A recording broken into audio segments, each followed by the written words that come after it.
Okay, here's the second video.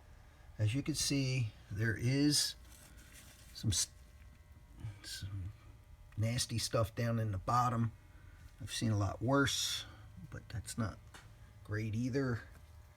This gear did lift out. I just needed two hands. It has this gear up against the case. As you can see, that looks like it was spinning a little. And this gear, this side of it was up against here. And that's on the kicker side.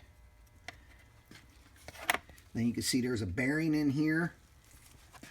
There's a bearing in here on the other side, and there's a washer there too, right there. This washer looks to be okay. You can see the bearing in there.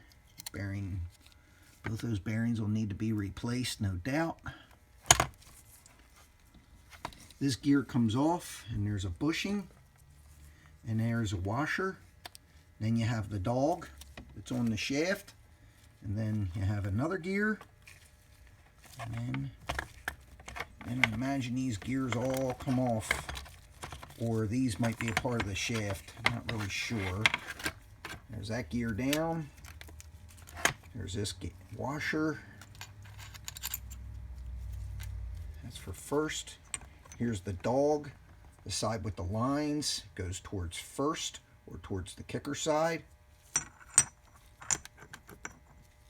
Here is second, and there looks to be possibly holding something second on there. It does spin separate from the shaft, but it's not pulling off. It might need